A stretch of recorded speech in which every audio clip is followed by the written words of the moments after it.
food and drink and ghosts, and perhaps even a few murders. You're all invited. What's up, everybody? Welcome to another episode of House of Ghouls podcast. Today, we are joined by a very special guest, and a guest that I call one of my friends, Nick Kozakis, the director of one of my favorite movies in the past few years, Godless. Nick, how are you doing today? Good. Thank you so much for having me. This is awesome to get the gang together, and it's good to hang out with everyone. Like this is a first time for us, so we're breaking a cherry here as well, like a quartet. We can make absolutely. a really cool band. Dude, I'm excited Or a for you bad to get a band, chance one to or the other. talk. Dude, Nick's got the hair to be the lead singer for sure. Yeah, I'm still rocking that emo stage. I'm just gonna Dude. have to like drag it down a little bit. So Dude, mine's you getting hold there. I on to just got that. out of the shower. Mine's getting there. You guys hold on to that as long as you can, because me and Ian cry ourselves to sleep every night. Ian, tell him. Yeah, Tell him. I remember when my hair looked like that. that's all right. Like, why don't we all just book a trip to Turkey? Apparently, they have like really cheap rates for like hair transplants and stuff like that. I would So, try it. Yeah, let's I'll do start a it. GoFundMe for Taylor and Ian. Go fund me, yeah. Nick, But how, no, how old so- are you to okay. have such a thick head of hair?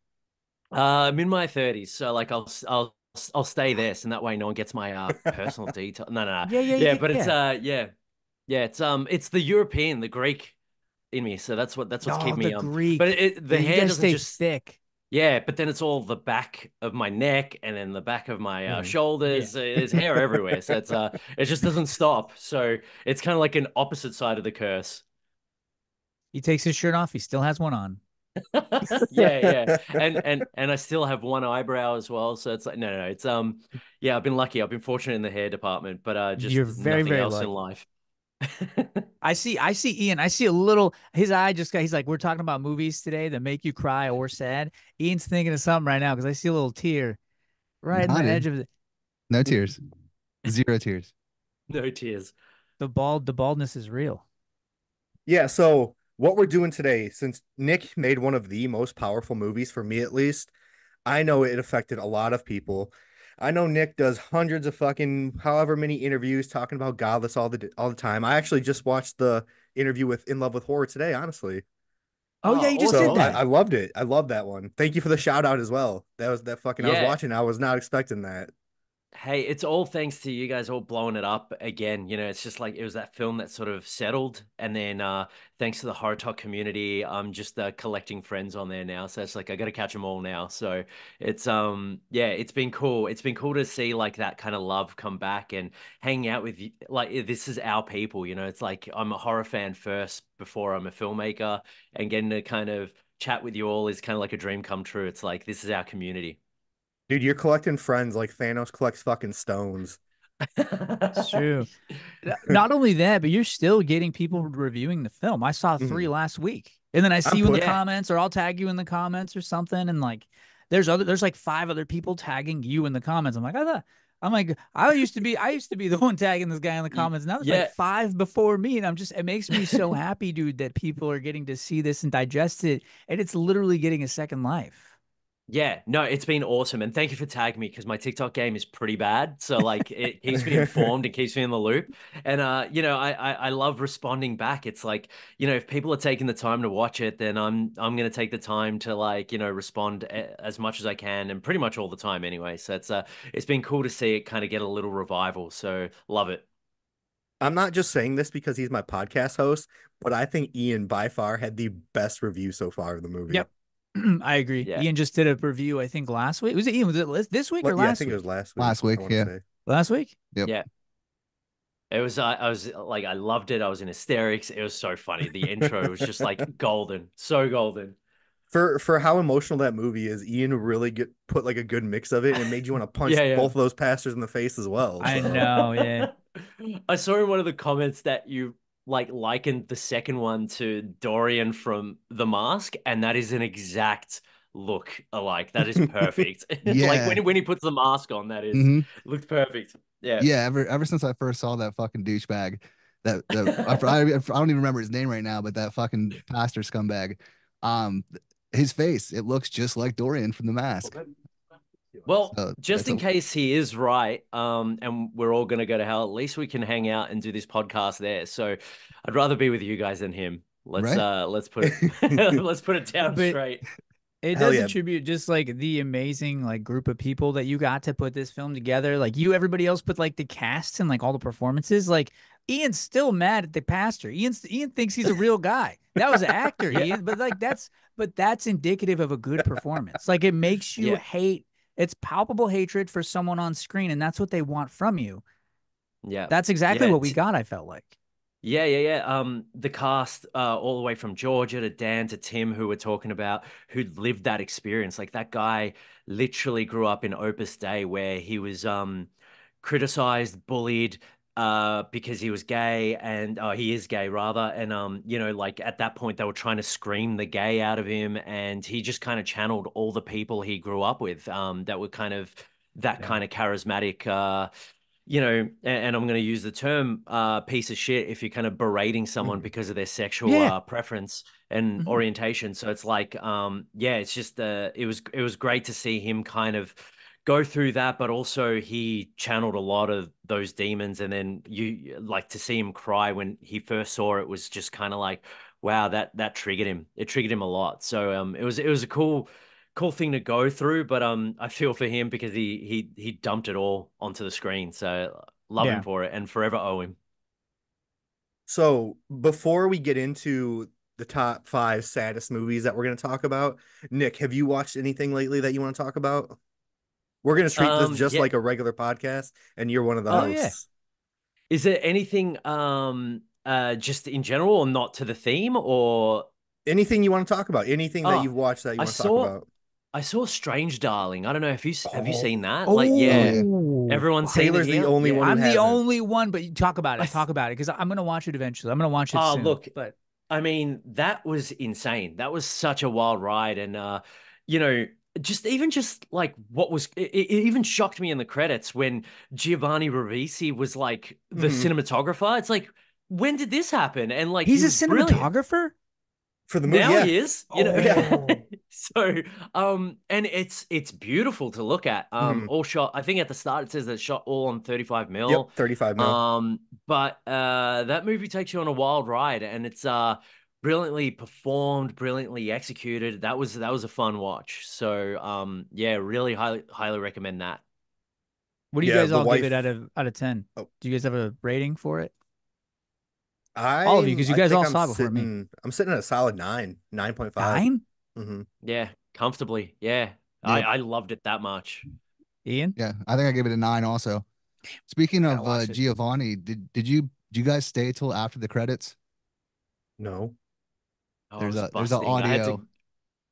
He does some voice work at the right like at the end of the credits. No Is he way. in the movie too? Damn. No. No. No. Ah, That's like the only appearance, and I missed it because I had to run out because I was like in between. Like I literally squeezed it in, and then I ran out to go to the bathroom and then go. So I'm gonna have to watch it again. did you see Romulus, Nick? Yeah, I had a really good time with it. I know there's like some people that have a different opinion, but I absolutely love that film. It was like kind of like the greatest hits of Aliens, all in one. I think Feder can do no wrong. Like he's just 3 for 3 for me. It's like Evil Dead, Don't breathe. 2013. Then you've got Don't Breathe, and now Yeah. this, and yeah, he's just the staple now. And yeah, I really had a good time. Dude, that sound design and the aesthetics could only be done by someone who loves the source material, and you could just tell Yep. that he loved it. And that's what I Yep. like. That's what I took from it. It was like a fan film, you know? Yep. Yep. Exactly. And he nailed it. In every aspect of it was just so much fun. And even just like the opening like world, seeing Yeah. that side of things, just it felt like Blade Runner, Alien had a baby, and that was that, and it just looked so sick. So he did a really good job. Colby liked Alien, right? Right, Colby? You loved it. I didn't love it, but I didn't hate it either. I know. I gave it like a 6. You did this to me with long legs, so I had to do this to you with you and Alien. But I, dude, with long legs, we were interviewing, I forget, it was Stephen Cognetti, and he directs films, all the Hell House stuff, and he loves film so much that I think that it's hard for him, or not hard for him, but like he's so close to the craft that like it's hard for him to critique other films because he's like, I know what goes into this, I know how hard it is. And Colby's like, hey Taylor, you fucking thought Long Legs was a piece of shit, didn't you? And I was like, oh shit, because I just asked him that question about like, hey, like you're so close to the art, and then this guy comes out of nowhere and he's like, hey, what do you think of Long Legs? And I was like, oh no. Taylor and I tend to do that to each other. Just throw each other under the bus Oh until yeah, one oh of you yeah. just gets like cancelled from an interview. We're Yeah. just trying to see how many people we can get on the bus before we get it to hit the other person. I think that's at this point what we're doing. But that brings up the same question though for you, Nick, since you are a filmmaker as well. Do you Yeah. find it hard to like not criticize, but for lack of a better term, criticize other movies? Or do you just kind of Um, appreciate all of it? I've always been like, even before I was making films, I've always just enjoyed it. Like, I'll find something to take away from it. Like, even a really bad film is there's something fun about it, like and not that I'm calling it a bad film, but like a lot of people will, which is The Room, right? Like it's not a horror film, but it's like Oh it's a fun movie to watch, and yeah, I like you love can that get film. together with your friends and just shut down and have KFC and just have the best time, and then Yeah. it's like so I always find that there's value in most films, like probably the only one that I wouldn't go down that route ever is a Serbian film. I think I'd leave that to the side, but most of the time I can appreciate most films for what they are, and yeah, critiquing them. I just know how hard it is to make it. And yeah, no, but I just genuinely do enjoy watching most films, if not all of them. As a Nick, did you director, just you just mentioned a Serbian film. Is it like, are other directors aware that like, hey, this exists and it's gross? Because I think in the horror community, we're like super, like we don't talk about. I'm not saying that you can't talk about it here, but like we don't do reviews on it. We don't really like entertain conversations about it. Like we will on the podcast here and there, just because like it's a hot topic. But like I just Yeah. from a director's standpoint, do you guys have like an inner circle of like, that film's really gross and Yeah, it's exploitative? I think you actually don't, like, most people are just like, oh, I've heard of it, and not many people Okay. have gone to see it because it's so banned and it's hard to find. Like, you really just have to torrent it, and like actually kind of watch it. And I remember, like, when you hear about like those old school films, and it's like, oh, you can't watch this, it was banned, like I Spit on Your Mhm. Grave and all that kind of stuff, the Yeah, yeah, real yeah. old school stuff. And you watch it and it's like, wow, that was pretty full on. But there was something kind of to it. I remember I watched it with a friend, and we weren't in the best mindset. Let's say that we're in Yeah, a yeah. little bit of a heightened state, and we tried to watch that film, and it was just like, this is a bad film to watch in this kind of capacity. Yeah, So we had dude. to turn it off, like, halfway through, especially when there's like a certain moment, and it's like, I haven't revisited since, but like I've only heard so much, so I only got Mhm. to the halfway point. I'm like, bit much, a bit much for me. But does that make it a bad film? Does it make it good for? I don't know. Yeah, Nick, did you it's see not on my my list. my quote unquote review of Serbian film? Oh my No, I God. haven't. I should check it out. Right? It's kind Like, it's kind of going viral right now on TikTok, at least on Instagram as well. yeah. I'll suss it. Like, I I'm didn't really on the review it. backlog. I just I made fun of the people that like it, and I call them fucking weirdos. And I don't remember what I said, but I made fun of a lot of people and made a lot of people mad that like the movie. In Colby's Yeah. defense, it's like the film's got like baby, like weird kid stuff in it, and like Mm. I fully back Colby's like I don't want to call it rage baiting because I think it's just like, oh, I'm just like pointing out something that's gross. You know what I mean? Because like they did shows about like To Catch a Predator. You know what I mean? Like we all Yeah. watched it and we clapped when Chris Hansen took him away after jumping out of the bushes with handcuffs. So I think that's all Colby's doing. He's just waiting. Like he just doesn't have a bush. He's just holding up those handcuffs and he's going, hey, who wants to go to jail? Who's coming to Yeah. jail? And I love you for it, dude. Yeah. Thank you. Look, I'm keen to watch it, but I probably agree. I think it's like there's a line, and that's probably the one that they threw up all over on that Mm. film. So Especially like everybody here's a dad except for me. So I can only imagine like how you guys feel when you watch films with like children in peril or like like super just like inappropriate like lewd acts on kids. You're just like, who the fuck made this? You like want to call someone. You're like, where's the fuck? Who do I call to get this? All right, are Yeah, you I've got a few. guys? I'll go Oh, ahead, Nick. no, I was just gonna say, transitioning into that next topic, which is like, there's a few on the list that have affected me as a dad, so like, it's gonna be Yeah, perfect. yes. Mhm. Are you guys ready to jump into our top Oh, five dude, now? so Yeah. Let's excited, go. Ian. No, don't start with me. All right, Nick, you kick it off. Oh wow. Okay. I'm gonna go with everyone's favorite here. Because we all talked about it and you guys blew it up and made it as big as it was, and I hate you all for it. I I'm gonna can't go with the wait. coffee table. The Let's coffee go. table was Let's go.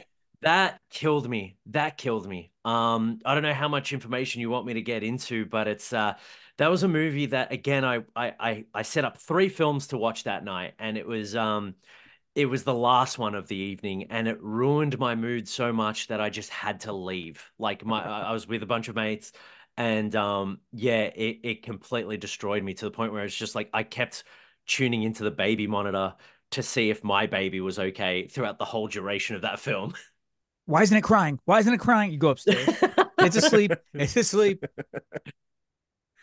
It's That yeah, that was a powerful film, very well executed. I think the filmmakers did this incredible job, but man, like I was every motion that happened throughout that film, I'm like, yep, that's exactly what I would attempt to do. If I was in his position, it's like I'm big into pro-life, and in the sense of like trying to like suicide prevention is like a thing that I'm big into, not pro-life, the other side of things. But it's like I want people to like kind of go and seek help. But that time I was just like, yeah, I'd take my own life if this happened to me, like there's no other answer for it. So No. yeah, it was a difficult one.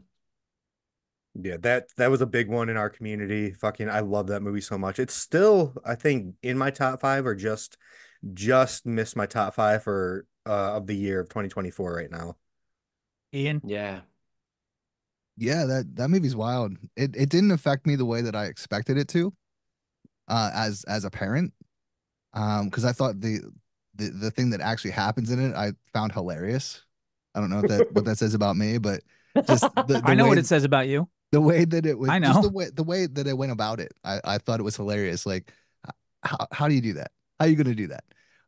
But no, from that point on though, I loved the movie because it was like I think me and Colby had talked about it before that it feels like when you're younger and you do something that you're not supposed to and you know you're gonna get in trouble, but it's just that anticipation and that worry of what's gonna happen to you.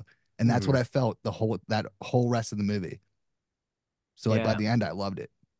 It definitely did have like a "oh, mom's coming home" kind of feel to it, and I love that you said that because, dude, like the entire it's just palpable tension the entire time. I'm waiting for something to happen. I'm waiting for like the other shoe to drop or whatever did that. Like I don't know, but I was waiting for something to happen, and when it did, I was like I wasn't ready for like what actually happened because like if we've all sat through the whole entire film, yeah, like we watched the Mm. credits roll and Yeah. everything. I've watched it Like three Yeah. times. the last scene just Jeez. fucks me up more, even though the whole film plays out how you think it would. Like this is it. Like, oh yeah, if I'm a dad and I drop my kid and it fucking head falls off. This is oh yeah, spoilers for the coffee table. Yeah, if I drop my kid and his head falls off, like how do you tell the people that you love? Like how do they receive it? His brother comes home and is like, hey, I'm gonna do the best I can to empathize with you, but where's the fucking head? And like I don't know, man. Like it's just like a series of unfortunate events that led up to a culmination that just you're just not ready for. And I think I don't know, just it just pulled me like under the water. You know what I mean? Like I just was like, ah, there's no hope. And I love films like It's that.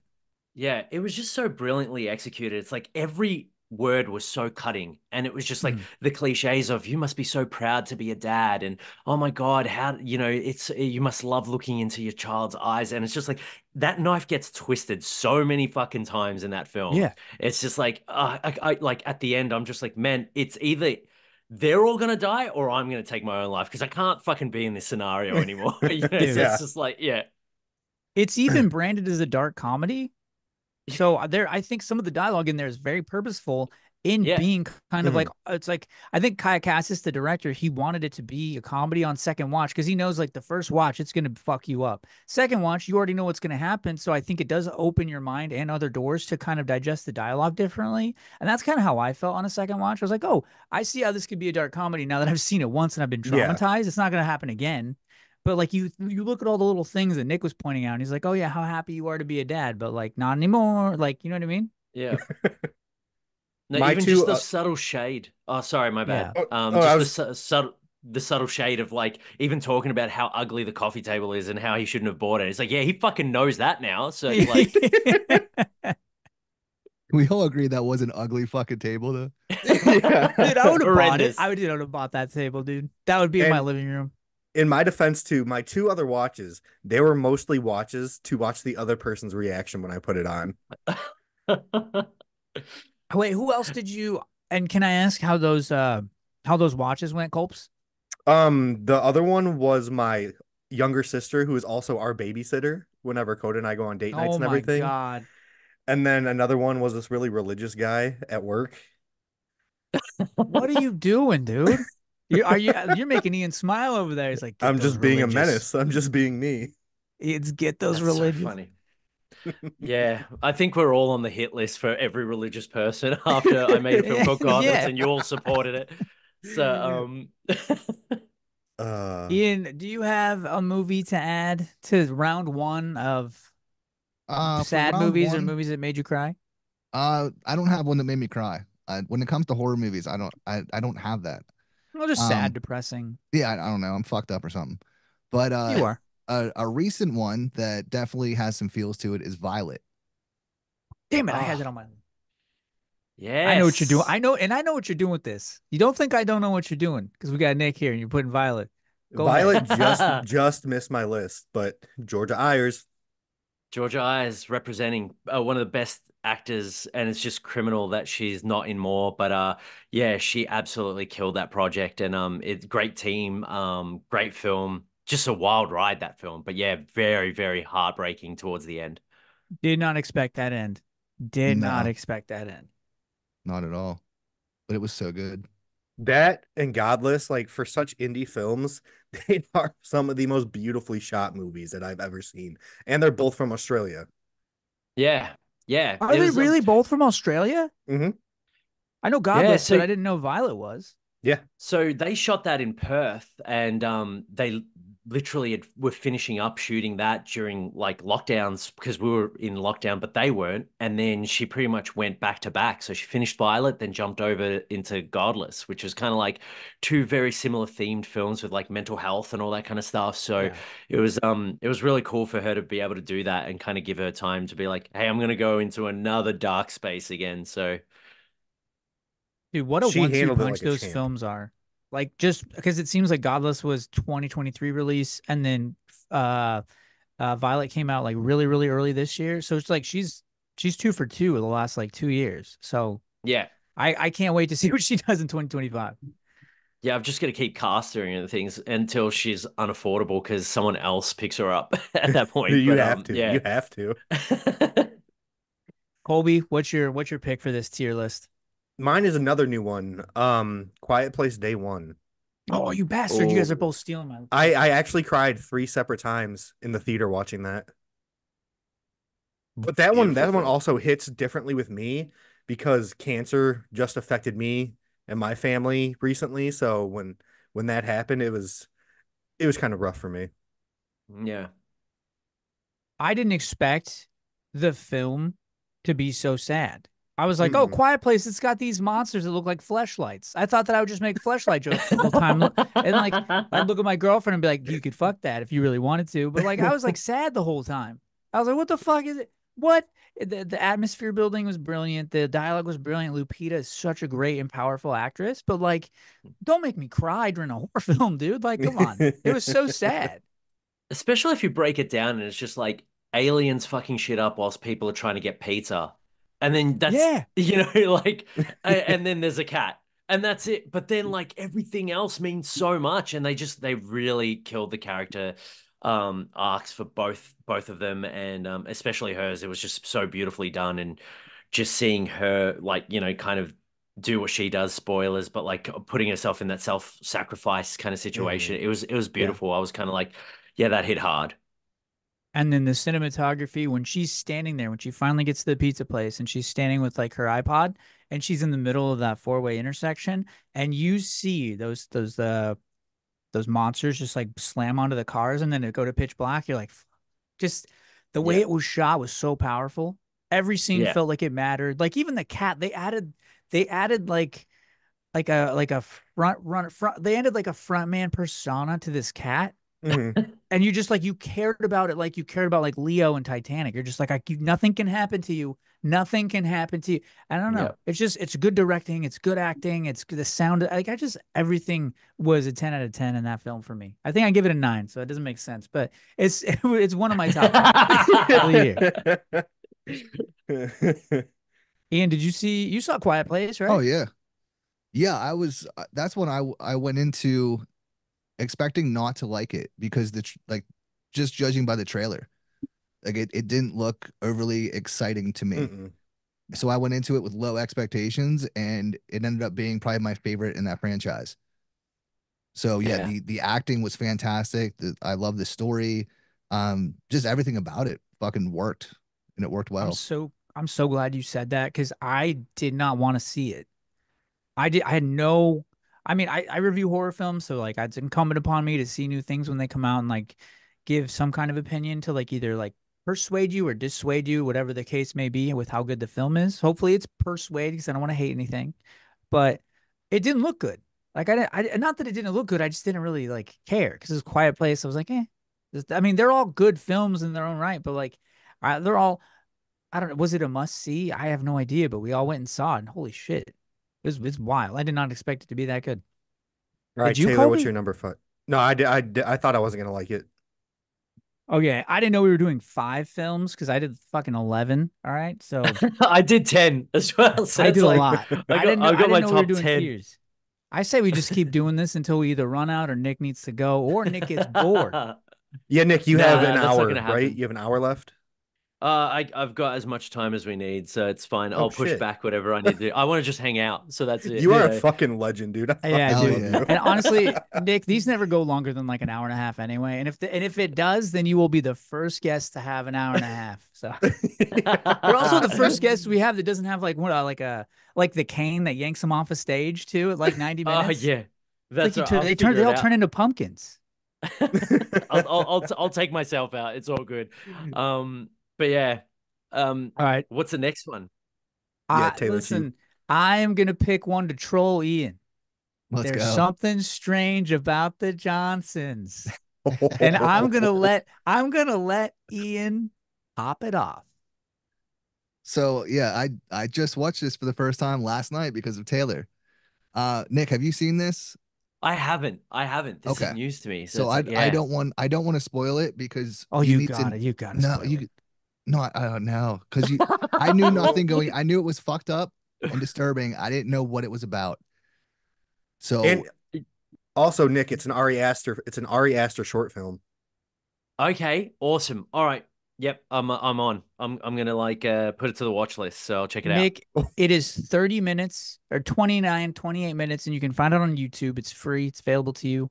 Um, it is the most beautifully taboo, disgusting, but so atmospherically brilliant things that I've ever seen in my life. And I don't know if it's like deplorable, despicable, or just like a triumphant of like genius. I have no idea how to perceive this film, but I'm telling you, dude, like you got to message me after you see it because like I'm such a fan, but I also recognize how disgusting it is. It's just about like a domestic family and like how they live their life, but it's so unconventional and disgusting and weird. Like, have you seen what's that film with the oh God, I'm not gonna remember the name of it, but it's like that. It's a foreign film and they teach their kids different words for stuff and like make them do incest and stuff like that. I forget. Dogtooth. Oh, Dogtooth, I've never yeah. seen Have you guys that. That's seen? It's yeah, that's just like amazing. Dogtooth, Yeah. but it's an Yeah, American you're version of Dogtooth. It's crazy. awesome. I'm in because Dogtooth was awesome, and that's Yorgos oh, Lanthimos that ended up doing, The Lobster and what did you do like recently? He did what was that one with Emma Stone? He did two of them, Kinds of Kindness, and the other one that was just big with Willem Dafoe. brilliant filmmaker. So always does that kind of weird, quirky kind of stuff. But Dogtooth rocks. Love Dogtooth, but and I won't say anything else about it other than I do want to hear Colby's thoughts. But there's something strange about the Johnsons. Shout out to Hippie Ghoul for ruining my day. For like, it's gonna bum you out like the coffee table did. But I think that you'll find so much artistic merit in it, and like it'll be so powerful for you, especially as a filmmaker. You'll be like, "Fuck, how did he do this with something so gross?" Colby, Yeah. Yeah, for me, it was just the subject matter is fucked, but it's a beautiful movie. The acting is incredible, and I had no idea Ari Aster, because I'm a huge Ari Aster fan, that he had a short film. I think I was at my like disc replay store buying a bunch of horror movies, and the guy when I was checking out, was like, "Oh, you like horror?" I was like, "Clearly," but he was like, "You a fan of Ari Aster? You should check out this the short film he did. A lot of people don't know about it." I was like, "Fuck yeah!" So right when I got home, Coda and I watched it, and I was like, "What the fuck?" dude, Colby just nonchalantly pulls a duh on the whole on the video guy. Yeah, no Yeah. shit. The last time I got recommended a short film by, I think it was Colby actually, or like this whole team, it was that real fucked one that was in the morgue. Which one was that one? Aftermath, dude. Everyone Oh. reacted at the same time. Like everyone just jumped out of their seats, Yep. and that annihilated me. I was just like, I've got to watch like a whole season of Seinfeld to forget this. Like it really messed me up. I wanted so badly to have the guy not jerk off. I was like, please don't, you're not jerk. Because I did like a video reaction. I'm like, there's no way he's not jerking off. There's no, oh, he is. He is. Because I don't know. I was Yeah. trying to figure out some content thing. So I was filming myself watching it. Ugh. And I was like, there's no way he's going to pull his Oh, he did. And I hate this so much. This is and this whole over. panel is just like our horror version of Jackass, where we just like try to ruin each other's lives with like the most fuck shit that we could Yeah. possibly recommend. And If you I'm here can't for sleep, it's my fault. And I want to know, like, the day that you watch There's Something Strange About the Johnson, before I defer to you, Nick, for your second pick. Dude, you have to see it. I'm excited to hear what you think, because I think everybody here liked it to some degree, or at least appreciated it for what it was. But I think it does hit, like, you either love it or hate it, because the subject matter is very, very, very dark. Mm-hmm. Yeah, Yeah. I'm All right. very torn on it because it's so well made and it's so well acted, Yeah. but I hate the subject matter so much. I hate the same things that you hate about it, Ian. I don't, because if you talk to me and Ian, or me and Ian, we love and hate the same things about it, but I don't know why his score was so much different than mine. I think I almost gave it a 10 because it was just so it's just so impactful and powerful. But I think that maybe it was impactful and powerful, like, to its detriment for Ian, and maybe that's where we differ on it, because like I thought it was gross but beautifully gross, and maybe you just thought it was like gross. I don't know. I don't want to speak for you, so Yeah, I don't know. I mean, I only Yeah. watched it once and it was gross. same.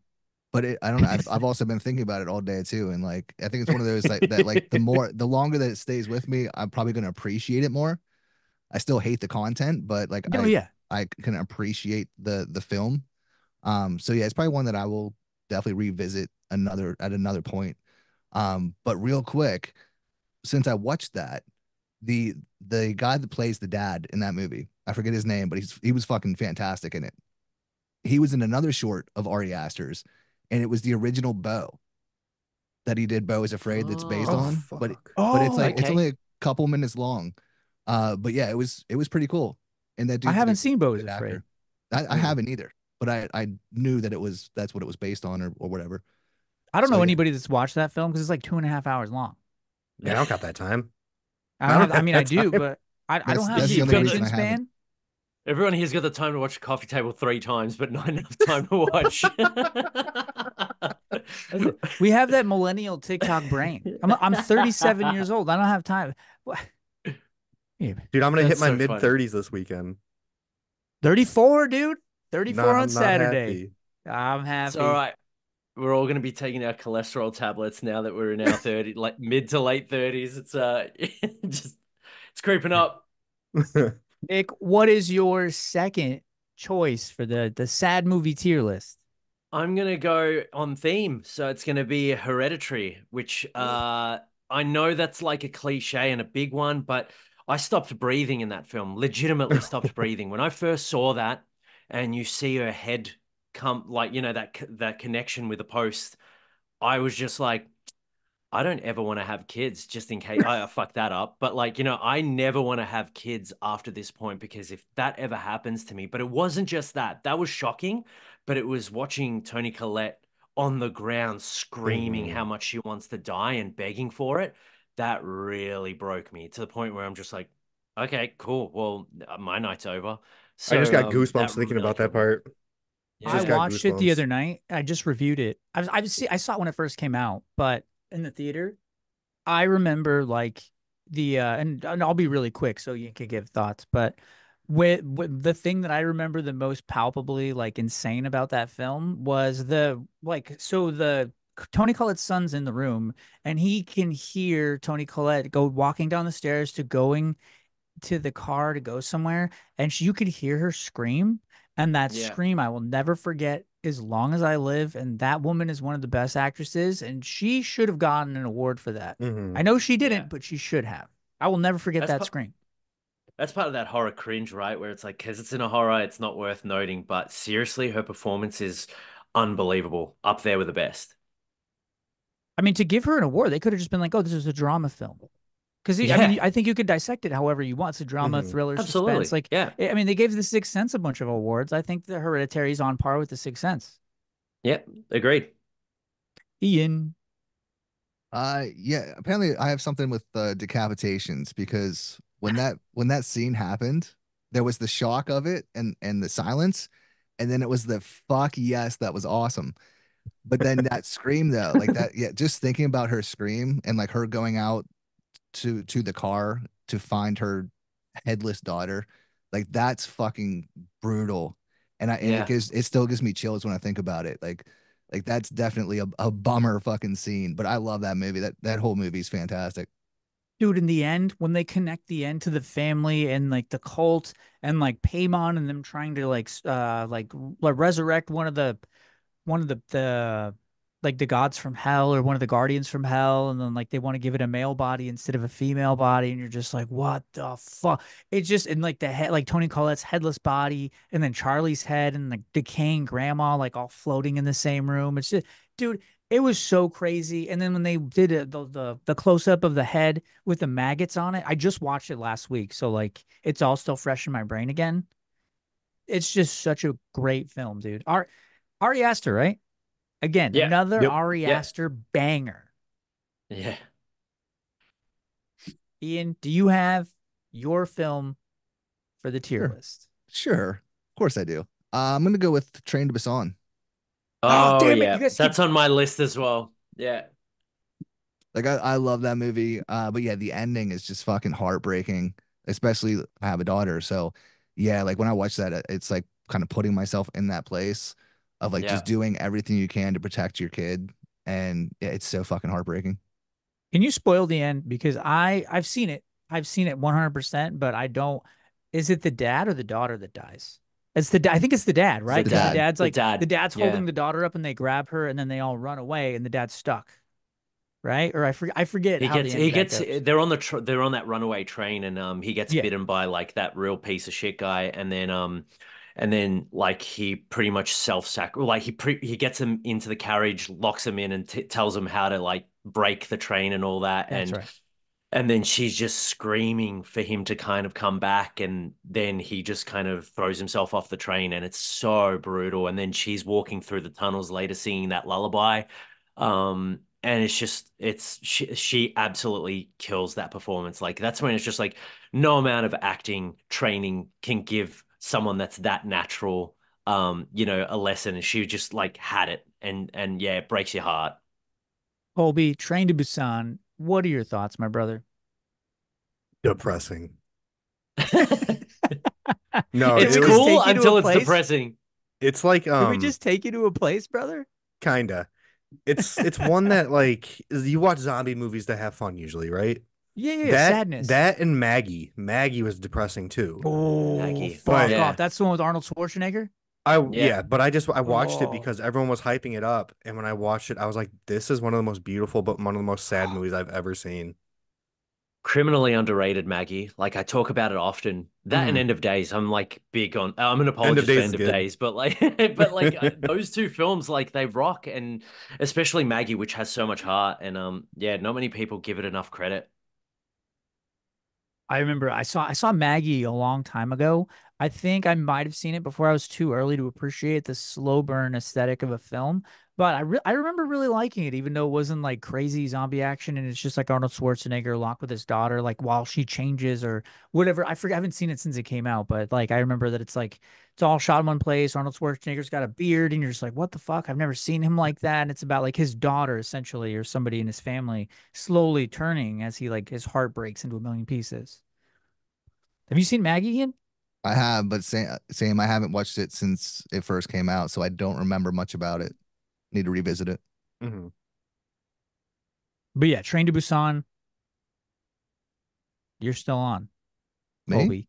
Oh, Colby. Oh, it's my turn? No, Colby. So Train to Busan has a sequel called Peninsula. Has Mhm. anybody seen that? Because I, I I have don't I not have no seen Haven't seen idea. it. I haven't Peninsula. seen it, but I've heard it's like a 7 out of 10, 7.5. It's not as good, obviously, but Train to Busan's a masterpiece, obviously. Yeah. But it's Train to Busan's like the Snowpiercer of zombie movies. But as far as like sequels go, I have heard it's really good and I need to watch it. But I didn't know if anybody else had seen it so that I think I could be compelled further to watch it. But Colby, if you have your second pick, go for it. My number two is The Mist. Oh, on my list as well. There you go. Hell yeah. This is great. Yeah, yeah, yeah. We might be done in like 12 minutes. Doesn't matter. I have godless questions if we run out. Oh no, yeah, we're definitely getting to Godless, but yeah, The Mist. Dude, the miss. Fuck. And there's so many theories to it too. Like, did that ending need to happen? Like, if he would have still waited, would they came of say and saved him still, or was that what needed to happen to end that apocalypse type event that was going on? What did you just say? Did you just say like maybe he put a sacrifice in place that caused the whole thing to dissipate? Yeah, you've never heard that theory?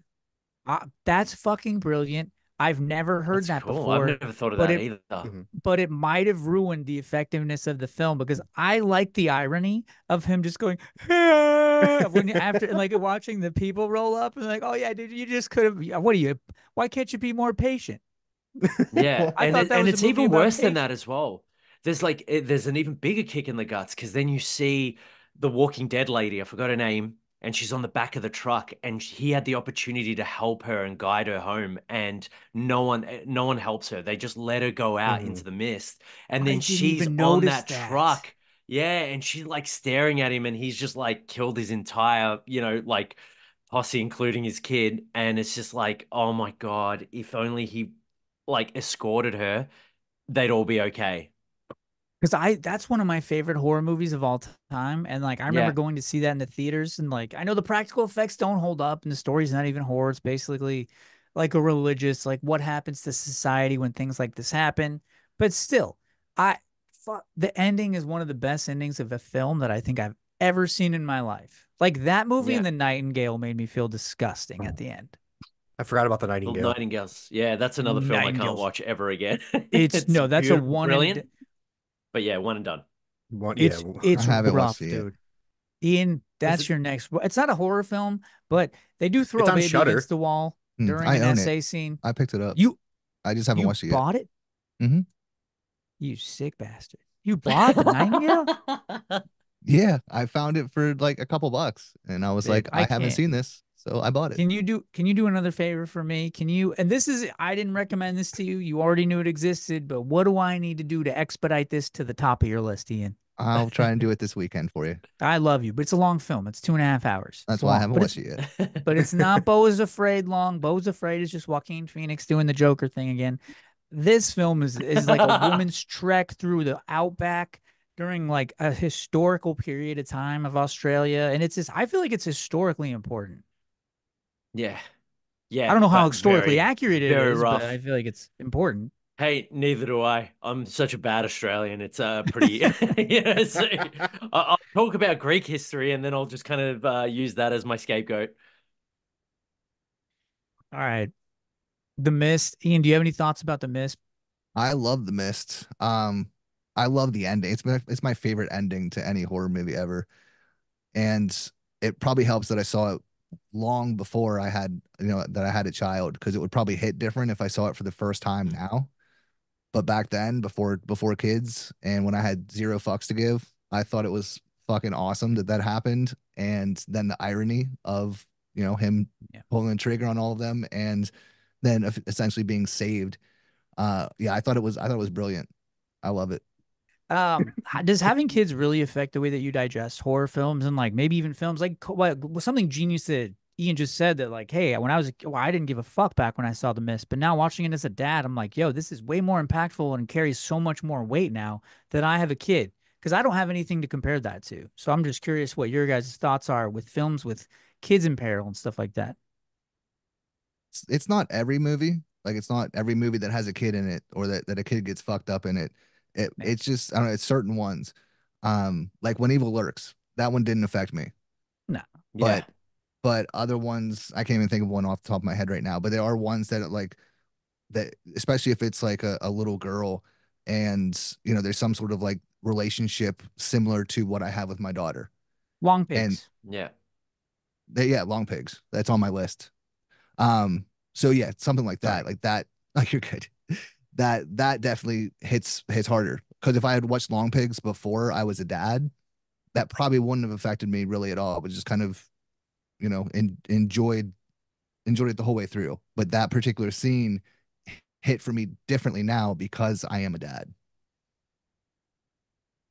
I respect it. I have one respect that it. Colby? really affected me recently was The Devil's Bath. I haven't seen that.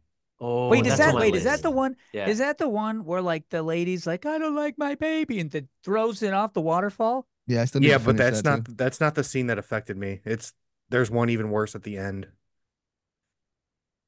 Dude, The Devil's Bath is a it's a very brilliant film. Here's the thing, Mhm. I didn't like the end, but I love the film.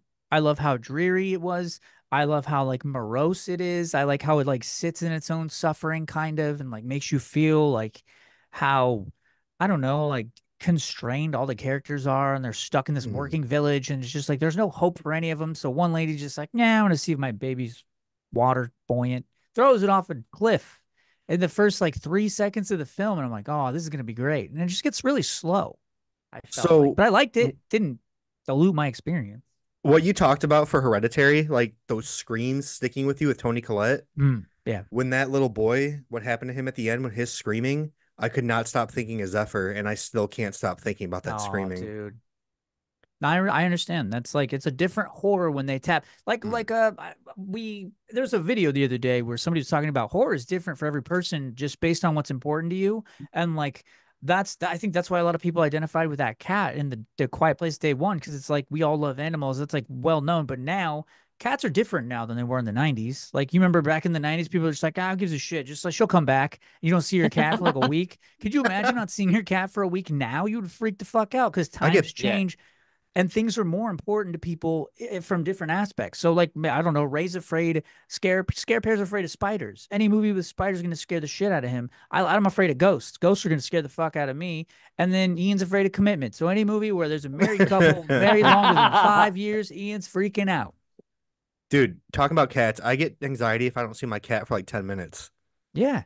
It's just, dude, what you're afraid of is like relative to who you are as a person and where you're Yeah. at. You love your kids. I think that's being afraid of movies with like kid shit. I feel like that's a very, very healthy fear. It just means you love your kids. If you weren't afraid Yeah. of kids dying in films, I'd be like, what is going on at this guy's house? Mhm. All All right, right, is it is it my your turn? turn? All right, so this is not a movie. This is a television show. I don't know if we've all seen Oh, it, but it's from The Last of Us.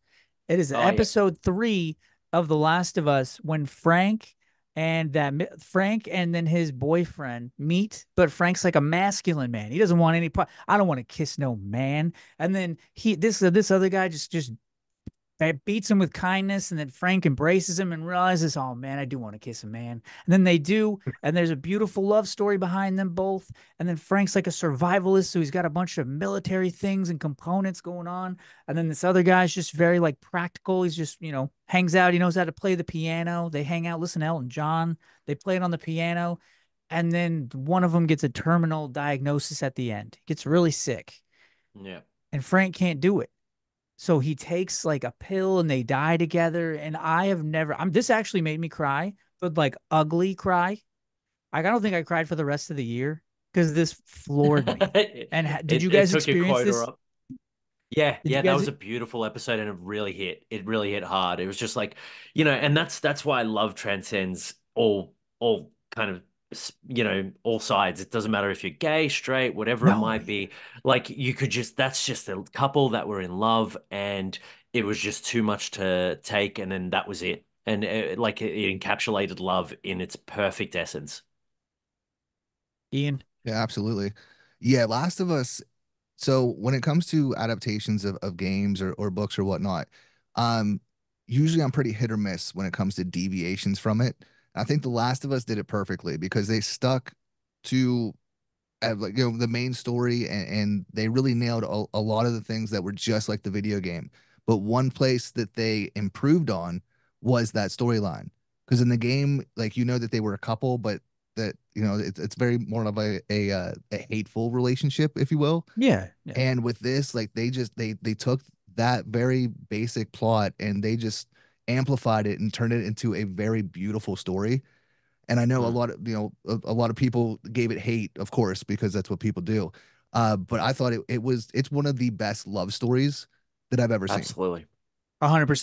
Yeah. I didn't 100%. And you realize know it what? copped hate. Like I didn't realize that, but I'm Yeah. guessing there's reason to hate for it for whatever reason. But like, it was so beautiful. I can't understand it. Oh, there's hate everywhere. You should see my comments on everything that I do. It's Oh, fucking I mean, insane. don't worry. I go on Letterboxd and we get hate on the film, so it's like it's It, fine. I just take it with stride. I've never had anything against love stories between a man and another man. I don't I'm so glad that people get the opportunity to be happy. But I've never seen Brokeback Mountain, and watching that film has put that, like, as soon as I'm done watching horror films, like, because I watch one horror film every day and I review it, and that's a lot. That's like 7 films a week. It's a lot. Plus, I work a day Yeah. job. The next film that I watch that's not horror is going to be Brokeback Mountain because I'm ready. Because I know it's going to make me cry. I know I'm going to be upset. I know all the things that are going to happen because it was made in like the early 2000s. So it was made while it was still taboo to make. So I know there's a lot that goes to that, but I can't wait to watch it because, like, I don't know. I just I'm a mature enough adult where I could watch it and like cry and experience like the film for what it is. But I feel like when it came out, I wasn't ready to watch it because I think I was like 13. And back when I was at the skate park and we were calling each other like stupid names. But like, I'm really Yeah. excited to watch that as an adult. You know what I mean? As a 37-year-old, because I think that I would be able to appreciate it for what it is and like just the spectacle that it is.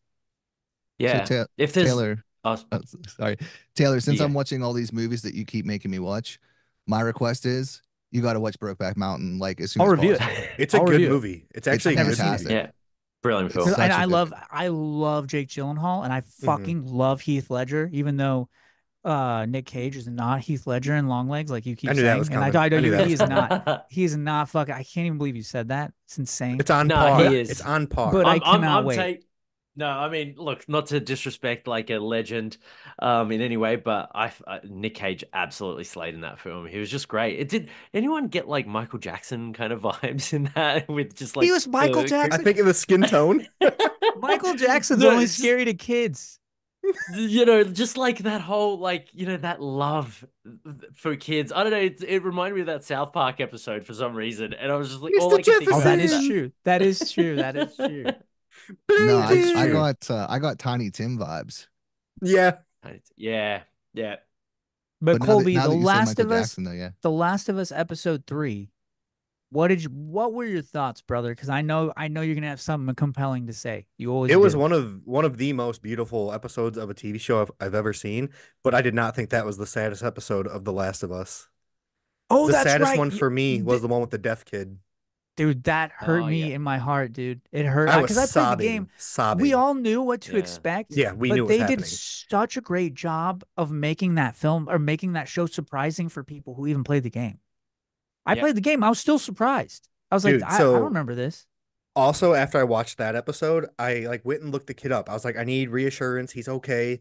Nothing's wrong with him. Hopefully he's not really deaf, but he is really deaf. He's really deaf. Yeah. Like I was just watching YouTube like last week, and an ad for a Jeep commercial popped up, and he was like a deaf kid doing sign language with his dad in it. Yeah, dude. And I was like, oh, my little baby boy's growing up. You cannot cast a hearing person in a deaf role and not get a bunch of shit for it. I don't know. I think that's like the climate, I think, is the correct word today. Is like it's gotta be on par with like what they have. You know what I mean?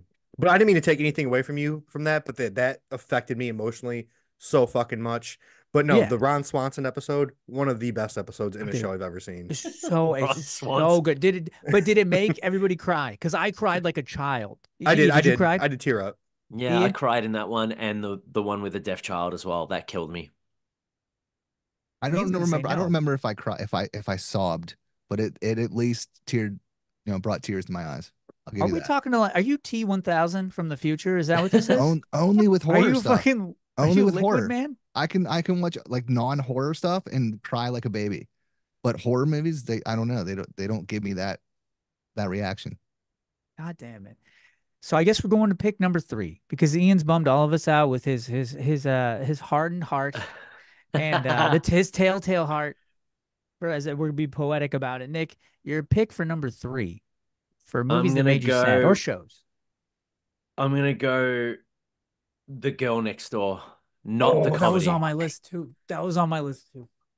That fucked me up so much. Again, another one of these films that I've like, because one of my best mates, his name's Nathan, we get together and we watch films and we just want to go back to back horrors. Oh yeah, we've heard this one's fucked up, and then we watch it and it's just like life is miserable and I don't want to be a Mhm. part of it. And that film was really kind of that really hit us hard. That's as disgusting as it gets, and like again, handled well for the subject matter and all Mhm. that. But yeah, that's a one and done film as well. And what makes that one so rough is it's real life horror. Yeah. It's Yeah. that Have movie you? is so So rough. it's done by an author named Jack Ketchum, and he did The Woman, Offspring. He's done all these fucked up films, and they all make me feel gross, dude. Have you guys seen The Woman or Mhm. Offspring? Yeah. The Girl Next Door. Yep. Like The Girl Next Door is probably tame compared to the other ones, but the subject matter in The Girl Next Door is like pin you to the ground, bum you the fuck out. With the genital mutilation and like the way Yeah. the mom just like, hey, we'll string you up in the basement and I'll let my son assault you. I'm like, what the what? I Yeah. thought we go to McDonald's on Friday night and Blockbuster, you know what I mean? We come back. Like I didn't know I was gonna come back from Blockbuster and there's a lady chained in the basement. And now you want me to Yeah. do stuff to her? I'm out of here. I'm never spending the Ashing night at out this house again. cigarettes. Yeah, the fact that they were ashing out cigarettes on her and like, cutting into her and all that. It was a lot of we drew a bit of inspiration for that for Godless, which was just that whole mob mentality of getting into a situation and just being like, you know what? This is what we're going to do to this person. Not to kind of take away from that film so I can name drop my own, but it was just there was a lot that we took from that film. And yeah, it was a heavy hitter. And like it honestly, I was like tearing up as soon as they started like doing all that shit to her and she could barely speak and there was no energy. When it got to that point, I'm just like, yeah, the tears were flowing at that point. Yeah, that was rough.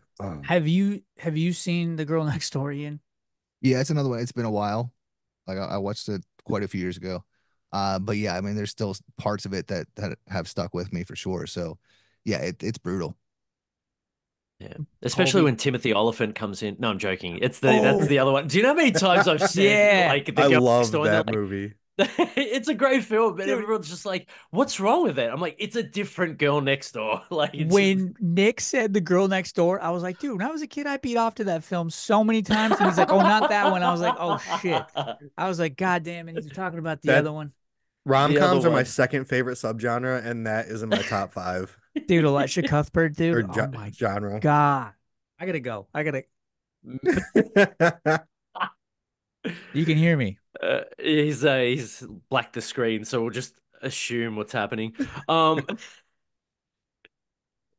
Yeah, but the girl next door, fucking like I said, real life horror, shit like that really happens. And then spoiler alert, I guess, but like when they die or when she dies while the little No, boy is holding her, it was just fucking I wrecked. I was no. wrecked. Yeah. And listen, all the edgelords are like, where do I find the sad movies? You just listen to this episode and you'll get like 20 films that'll bum you the fuck out. Yeah, The even the edgelords are podcast after my itself, it's head. like we're all like really lively, funny, you guys are at least really lively, funny guys, and this is the most depressing. It's going to be one of the most It really depressing is. casts where it's like we're just like, yeah, this made me feel like shit, and I wanted to take my own life, and I didn't want to exist anymore. It's just too negative, Whose but we're all fucking idea fine. was We're all this good. episode? It was my idea. It was my idea. I just It was wanted my somebody to idea to mention the ask girl Nick to next. come on. I just wanted somebody to mention the girl next door so I could talk about jerking off. The other one, Ian- the other one, like Ian, what is your third pick for sad films? Let's go with The Orphanage. Oh, oh, yep, that's on my list I've too. never There seen we go. that. Oh, you got to see that. I've It's never so seen The fucking good. Orphanage. It's creepy. It's scary. It's fucking heartbreaking. it's It's such so an good. amazing movie. And there's nothing Yeah. more annoying to be around than orphans, so I can't imagine that their origin story is very happy. My wife. I'm just kidding. I'm just kidding. I was adopted. Oh, I was that all just adopted, go- so you know it's true. So you know it's true. Okay, perfect. That revelation at the end though is yeah, it's just like what did we go through all just for nothing in a way, but it is a very beautifully shot, very beautifully kind of executed film. And yeah, that's probably in the top of the list where it's like that actually gets replay value because you get to pick up a lot more. Is it a Spanish film? Because I know Gilmore Mhm. did like Pan's Yeah. Labyrinth. Does it echo that sentiment of like being in Spanish subtitles? Yeah. Yeah. I think he Yeah. produced The Orphanage, I believe. But Oh, yeah, he didn't direct it? No, he didn't direct No. it. But I mean, it's very much his style though. So Mhm. it's it's entertaining nonetheless. But yeah, it's like I said, it'll take you through a whirlwind of emotions for sure. Colby, have you seen this film? What these people are talking about that I've it's never an seen? absolutely beautiful but unsettling and extremely creepy atmospheric film. I got to love see it. it. I don't like being the only one that hasn't seen Brokeback Mountain and The Orphanage. I will be jerking off tonight because I'm gonna watch Jake Gyllenhaal being all hot, and then I'm gonna watch The Orphanage. I'm gonna cry. I'm gonna cry twice. I'm excited. I'm Cry excited. first, and then that way you can wet the hand a little bit That's for the next true. film. So It's true. It's Yes. organic lubrication. I shit. like it.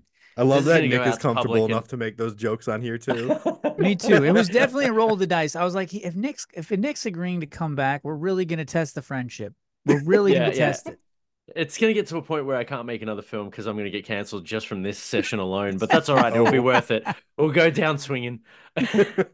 There's no way. Your filmography is too extensive. You did the Dance Monkey Dance music video. Yeah, no way. yeah. There you go. Yeah, There's no way. that'll Colby, just continue to get views. What is your third horror Third. movie that made you sad? So this is one that Taylor actually just recently pushed me to watch, and it is one of the most beautiful things I've ever seen. If And you that say is Bones Excision, and I'm All. gonna be upset. Oh fuck. Oh wow, yeah. Yeah, I haven't seen that one. Oh, Dude, You're not it's the only one, such Taylor. it is such a fucking bummer, dude. But it is so Yeah. beautiful, and it is worth every second you spend watching it. Colby, I'm sorry, I'm stealing this from you. You go. It's my no, movie. you're good, dude. You're the one who put me on this one. But yeah, it's one of the most beautiful movies I've ever seen. It has like Doctor Sleep vibes, kinda. It's just atmospherically, it's amazing. The cinematography, it made me fucking want to be Timothy Chalamet. It's fucking amazing. We all want to be Timothy Chalamet, dude. He's the best. He's like the guy. He's like the Leo DiCaprio of these like young ass people. Mhm. They all want him. They all want him. He's like that guy. So that's why When I say, mean, and when I say Doctor Sleep, it for some reason the villain in Bones and All, he reminded me that of like one of those Doctor Sleep villains that should be part of Rose the Hat's posse or something. Like he was Yeah. fucking terrifying. Nick, did you see Bones and All?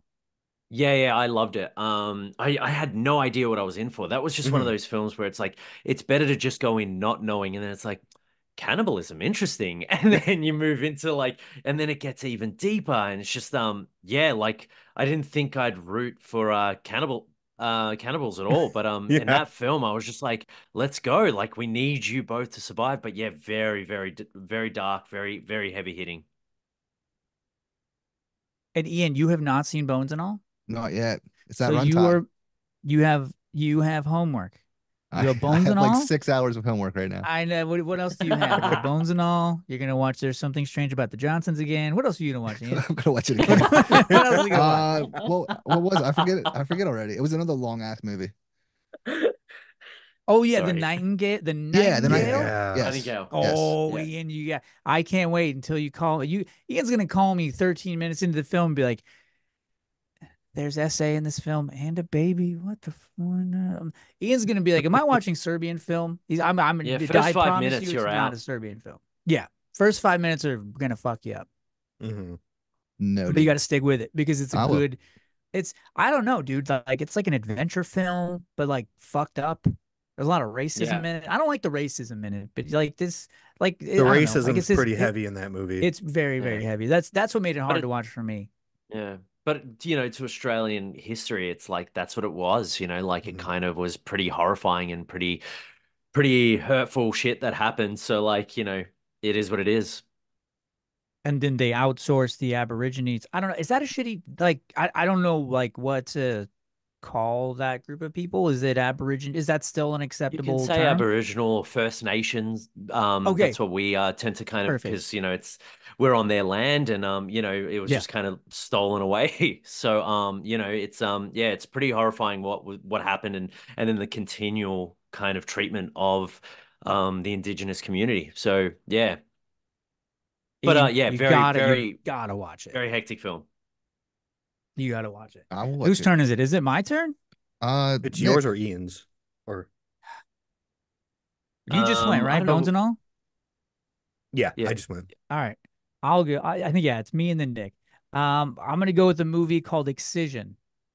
Oh Jesus. It's it's I'm telling you the end of this film, we have not discussed a film yet that will hit you as hard as the end of this film. It's just about a sister that loves another sister, and she has these weird lucid moments of like she's taking her own head off. She's bleeding from her insides. It's the most insane film. And it's not your typical horror film. It's just horrific to watch. Has Yeah. Colby, have you seen it? Nope, that's the one I haven't seen yet. I think Okay. Nick or I'm sorry, Ian and Colby Yeah. haven't seen it. I think it might just be me Huh? and Nick. No, Nick, I've what seen did it. you think? Oh, Well, you've seen Excision? Ian seen it. Yeah. Thoughts? Ian seen it. Yeah, yeah. That was a film that I got other people to watch because I wanted them to share my trauma. You know, there was no way that I was gonna let people go without seeing it and me being the only one suffering it. So Colby, hurry up. But Me with the like coffee table. yeah, I'm gonna get you back. Yeah, I guess I don't want to spoil it for Colby, but like that ending of like, you know, her pure bliss and love for what she's done, you know, but not knowing the consequences of what she's done, it like really fucking destroyed me. And like the peripheral of the movie is about this. It might not be exactly about what the film's about, but like the end of the film is peripherally what's going on in the film, and you see bits and pieces of what's going on. And then once the end of that film happens or it hits or whatever my lack of phrasing or better term, it's like I don't know, dude. Like I felt like a pressure in my chest, and I was like, oh, like I barreled over, and I was just like, no way, I'm not going to work. I called out. I called out that day. Yeah. I just I put didn't it on my go. list. I'm gonna watch it with Coda Dude, tonight. it's Oh yeah. Excision Ugh. is such a beauty. It's like Excision is like Perks of Being a Wallflower meets Juno meets Hostel. It's like it's because it's such a Okay. cute film. Yeah. There's so Yeah. much coming Yeah. of age to the film, and there's so much to it. But then the end comes, and then like there's blisters in the middle and the beginning and end, and you're just like, what the fuck is this? This is not Perks of Being a Wallflower. There's too much gore for that. Ian, how did you feel about Excision? So yeah, I really enjoyed it. And depending on the movie, sometimes I process things differently. So like I really enjoyed the movie and then the end hit and it was like a shock, but then like a like this is really fucking cool just at like as the movie. And then it wasn't until like after it was over and then I was kind of like reprocessing it, thinking of like what what I just watched, that it kind of the context of it all kind of hit me. And I'm like, oh, like that's a bummer. Yeah. That's a bummer. Yeah. Oh, It wasn't like an oh, immediate like sadness that hit me, but it was just like it hit me later after I had yeah. kind of, thought about it some more. You're crying while you're playing like Dead Space. You're like, I know. You just like it just hit you out of nowhere, like a Now hot it's still flash. still no tears. I'm sorry. What the fuck, Ian? I'm I'm telling you, broken. like we might need to call somebody after this episode's over, fellas. He might not be okay. But yeah, Colby, you got to get on this, dude. I'm Excision gonna is a watch it work of tonight. art. I It's a promise. work of art, dude. All right, Nick, what is your fourth pick, my friend? Fourth pick is going to be Old Boy. Damn it, that was Oh, on mine too, but to be funny. fuck. That revelation and when he's on his knees So begging funny. and he's yeah and when he's begging and pleading and all that was probably one of the earliest films that I'd seen where it like that was probably one of the first that made me cry because like I was at film school at that point and everyone's like, you got to watch Old Boy, you got to watch Old Boy, and I saw that I'm just like, what the fuck did I just watch? Yeah, that was really hard hitting. You've all seen it, right? Like Yeah, we're not yeah, yeah. Long spoiling time anything ago. here. I haven't seen The Old Boy the, yet. ori- the, ori- the original with Josh Oh, you haven't Brolin. seen Old? Yeah, Mm-mm. the original with Josh I'm Brolin. just kidding. I'm kidding. I know it's a Yeah, I know it's a remake. yeah, no, the original it's when Dae-soo finds out his horrific reveal of wait, who hasn't seen it? Colby, you haven't seen it? Mm-mm. Are you ever gonna Oh, see it, okay. Colby? Though, are you ever gonna Yeah, if watch you guys Old tell Boy? me to, I will. Is it worth it? Yeah, watch Old Oh Boy. yeah. Fuck It's yeah, it's awesome. worth it, Yeah. dude. Okay. Fuck yeah. Yeah. He said, "Fuck yeah, it's It's worth one, it." but it's not a horror film, but it's one of the best films to ever be made, Yeah. ever. I mean, that's subjective. It could Really. be a horror film. Yeah. Yeah, maybe it isn't a horror film, but I just found it It's so so horrific, good. like It's so that's good. like I mean, firstly, you've got a guy that's trapped in like, and locked away for like a long period of time, and then there's like some pretty really horrific violence in that kind of gets you. So I took it as a horror, but then I also spoke about like Terminator being a horror, the first one. I feel like that's like a sci-fi slasher, but I think it that's is a horror now that because it's like coming back because I haven't seen Old Boy in a long time, and like he is captured and like held in captivity for a really like 30 years or 25 years or something like that. I think it is a yeah. horror. Now that I'm gonna eat crow right now, and Nick is correct. I was wrong. I'm trying to see thriller, psychological thriller. It's under, so I'm gonna take it. We're gonna take one for us. Well, no, So for because the horror crowd, Silence of the Lambs 7, like some people are like those aren't horrors. Those are absolutely like yeah, some iteration of horror. yeah, Is it the Asian film? Yeah. yeah. Okay, God okay. damn it, Colby. I just added it to my list. I just saw Ian go, God damn it. I just said it out loud. I saw Ian do it. I saw Ian do it. I just I wanted added it to. to my No, list. I mean it's a valid question. I don't remember which part of Asia it's from, but yes. Yeah, I don't want to say Korean film I think it's South and be Korean. wrong. Oh, see, I Sure. could have said Korean film. God damn it. Yeah. All right. Ian, what is your fourth pick for saddest horror movies of all time? Or horror-esque movies, because we know that they fall under the thriller psychological category Thank you. sometimes. Martyrs. Damn it. Oh, You that's fuckers on are my list. taking my Yeah. list, dude. You fucker. I knew Yeah, that's I on my knew list too. someone was gonna freak out. I knew it. You bitch ass trick. Martyrs. It's my favorite French extremity movie. It's fucking Yeah. it's everything. Like, and that ending is just so fucking miserable and beautiful and heartbreaking. I What do love we it. think about the ending? I mean, firstly, it's a perfect film. I don't, It's I a stand 10. by it. It's a 10 Straight and up it's 10. in my top 10 favorite films of all time. It's a modern day cult classic. It is what Nightmare on Elm Street was it's The Exorcist of our day, I think. Yeah. What do we think is whispered into Mademoiselle's ear in that ending? You have turkey neck. And then she's like, and then she goes That's and looks, and then she unwraps her head. She's and like, this I do. And then she keep just searching. boom. Bang. Yeah. That is just the most debated thing. And I just think that's like a brilliant end where we just don't get that answer. But it's been so heavily speculated. Wow, what a film. But yeah, you're right. It hurts to sit through like the middle section of that film, which is like sometimes you get like a gnarly start, gnarly end, but that middle section when she's getting beaten to a pulp, I was just like, yeah, this is too much. I was just like, I Yeah. like in the most positive way, I needed that film to end very quickly from that point. There's a part in the film where she's getting beaten by that guy, the bald guy. But I don't know why Yeah. every bad guy in a movie needs to be bald. Okay, my people need better representation, and I don't appreciate the bald guy always being bad. Ian, high five. He goes, so they're being held underneath. So that he goes back upstairs after he's done beating her for like the 90th time, and it actually gives us some kind of like insight into who this bald, beady man is. He goes upstairs, and his wife, the lady that's bringing her the food, the yellow slop that goes in the blender, she's upstairs, and they're having a conversation, and it like humanizes them both. They're living a life above, and they're trying to like access something that I think is like existentially important and they think is important. So they believe what they're doing is like virtuous.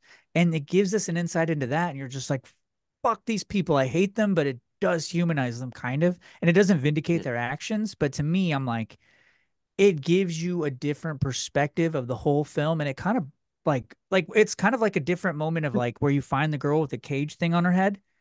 Yeah. It's kind of like a Yes. moment like that for me. And I'm like, what the fuck? Like these, like, I don't know. It just humanized him for me, and that was a what the fuck moment that I had that I don't feel like anybody had when they watched the film. Because you just view them as monsters, but they're like, no, they're married Yeah. people that go to work after this. They're like, yeah, we beat Yeah, this they're lady just and we feed her, and then we just go to work. Yeah, I work at Red Robin. He just goes to Red Robin and flips burgers for the whole day, or whatever he does, gets his briefcase. I don't know. It was yeah. just crazy. It was that was the fear in it, which is like it was the everyday people, including like like the older generation, where they're like using walking frames and they need assistance and all that, and they were like Mhm. behind this whole organization that are trying to find positivity through the worst possible way. It was just, yeah, completely horrifying. Super fucked. Colby, Martyrs. That's a one and done for me too. Did you really? I watched it twice. It's a fucking one and done. No, it's a I beautiful didn't movie. I did an Ian and bought it on Blu-ray, so I've got it forever, and I've If I watched it see it, multiple times. Yeah, if I see it, I'll definitely buy it though. yeah, Dude, you're not seeing that movie anywhere, bro. You're gonna see that movie and Inside are like my favorite French extremity films. yeah, And ooh, yeah. ooh, Mine and Yeah. Coda's favorite French extremity is Frontiers, hands down. dude, Frontiers Frontiers is is so awesome good. too. Frontiers Yeah. So fucks. I can't remember if the director. Okay, so the director of Inside did a movie called Livid or La Vide, and I Mhm. have not seen it. It's about the guy who breaks into the old lady's house and then like finds something in her house. I've read the synopsis a million times. It's been on my list. Has anyone seen it, and is it worth my watch? I Yes. haven't seen it. I've seen it.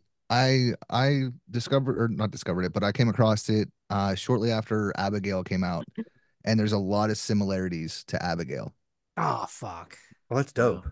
dope. But yeah, Okay. it's definitely worth checking out for sure. It's a good movie. Okay, I'll He's check a it out. great filmmaker. He also did another one called The Divide that not many people saw. I think it had Michael Bean in it, and it was like this under. Yes. Do you Oh, remember that? Yeah, that Yeah, movie's wild. that was a great film. Another pretty depressing film that we could probably add to this Oh list, yeah. actually. dude, But I'm watching it. That yeah, sounds dope. yeah, yeah. Xavier Jens, what a legend. I'm glad everybody got a good list from this because I get to leave this and watch Brokeback Mountain. I'm glad everybody I'm glad everybody has good horror films to watch. So I picked a film called Possum. Have you guys Oh, I Possum is haven't on heard of it. Amazon Prime. Possum is Okay. about a disgraced puppeteer who's hold on. I'm gonna think of the synopsis because I watched it twice. It's about like this guy who lives in England. He moves in with his brother after like I don't know, some accident happens. He's an old puppeteer, but he carries around this horrific puppet and like it follows him everywhere. And he's like he thinks he's going crazy. He's like, what the fuck's going on? But like this is like the most horrific puppet you've ever seen. It looks like a spider with an upside down human head with like hollowed out eyes. I'm Yeah. telling you, it's as horrific as you think it is. Has anybody seen it? I've Yeah. seen Possum. Did you like it? I'm the only one. Yeah, it made me feel gross. It's so dirty, dude. It's so gross. And the end is fucking disgusting. It made it make me sad. It just made me feel like really, really disgusting. Ian, did you see Possum? Yeah. Yeah, What I do you watched think? it once. I liked it. I didn't love it. But I mean, it's a good movie, and the puppet is creepy as fuck. I just wanted to see more of it. I was hoping for a little bit more of a horror feel to it. But yeah, I mean, as a movie though, it's pretty good. And there's like that poem, like Possum, Possum, Black as Sin, kind of that goes on. It's just creepy and like I feel like as a director, I think Nick would like it because the imagery in it is so crazy, and I think the cinematography is like prime. Oh yeah, yeah, for sure. Definitely check that one out. Yeah, Nick will Yeah, probably be all on about the it. watch list. That's the only one I haven't watched out of all the movies we talked about, and Ari Aster's short film, which I'm gonna get titles from, but I know I'm gonna love or regret it. So one of those Oh, two. dude, So I don't that one watch in the daytime just so you have time to rally because you're gonna need time to get that day back. You know what I mean? yeah, this is Uh, what's so good because like we're talking about all these traumatic films and like I'm thinking about it and I can walk out into the daytime. So it's like it's 2 p.m. So I'm gonna go out in the sun and feel better about myself. But you're all in darkness now. So it's like you're gonna have to go Oh to no, bed with all of this all this yeah, shit there's a rope. baggage. No, there's a rope hanging right here, but the stool, I was just gonna fucking like Just the ending of like Mother of Monsters. I was just gonna do that. I was just thinking. go to eternal darkness. Yeah. That's right. Nick, your fifth and final film because I didn't realize how long this was taking up. Huh. No, this is my last one as well because since everyone else had like a few good ones here, it's gonna be Lake Mungo. Oh, that was sad. Yeah, have you seen it? Like, have you No, I guys haven't seen seen that Lake film? Mungo. It's I just watched it it's a couple weeks ago. Yeah, so Joel Anderson, who wrote and directed it, I'm lucky to call a friend. He's been script editing, and this is before, like, this is after the fact. So I'm just very lucky to be in the presence of greatness. But it's a brilliant film, and it's all. I won't give away too much. I think you just need to go down that rabbit hole. Don't even watch anything about it. But it's got a whole grieving family thing, and it's a very, very depressing film, and it's That's just I want about it. grieving a loss. Yeah. That's what I'm watching. I'm not watching Brokeback Mountain until tomorrow. I'm doing Lake Mungo tonight. Yeah, What'd you guys think of yeah. Lake Mungo? Ian, Colby. I'll let you go Colby. first. What?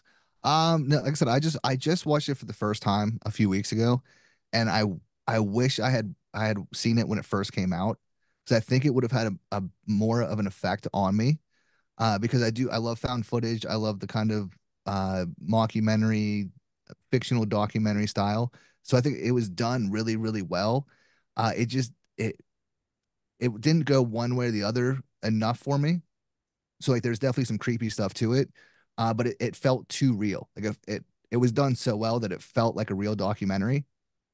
So seeing it now, you know, almost 20 years after it came out, it it didn't, like I've seen too much shit at this point. So it didn't Yeah, stand there's too out many for me. Netflix specials that have kind of like done a very similar vibe since then. Right, But right. but this So is yeah. just done for the horror crowd, which is really cool. hmm So yeah, like I don't want to take anything away from it. I think No. it's done very, very well. I just if I had seen it in 2008 when it came out, I probably would have loved it. I waited way too long to check it out. Can I give you kind of like I felt the same way, but it has nothing to do with the time frame about the film, is Horror in the High Desert. I felt the same way. Oh, I watched it and I was like, because the guy at the end, I was like, is that Mr. Potato Head? You know what I mean? Like, cause like it was like I don't know, but I felt the same way. I was kind of like, everybody loves this film, and I'm like, I really wanted to like it, and it had a lot of hype around it, and it didn't ruin it for me. I wanted to take part in loving it so much, and I watched it and I was like, yeah, Colby, So as the found footage slut that I am, I really you enjoyed are that a movie. slut, dude. I really it still had a good effect on me. I love like found footage and I love the mockumentary style. So I just ate it all up and I just enjoyed the ride. I mean, I didn't enjoy it like mentally, but no, I love like Mungo. Is it worth it? Should I watch it? Because I don't want to watch Brokeback Absolutely. Mountain or The Orphanage tonight, dude. I want to see a Brokeback Mountain review, but I do want to see a Lake Mungo review as well. Oh, Yeah, dude, I will review I want you to Brokeback Mountain. watch all of those, but you can choose the order. Lake Mungo, Brokeback Mountain, and The Orphanage. God damn it. Here we Yep. go. yeah. But yeah, no, Lake Mungo's a good pick. Ian, what is your fifth and final pick for the evening? I'm gonna go with one that maybe you guys haven't heard of. It's called Moon Garden. Mm-mm. Oh, Shit. no, I haven't.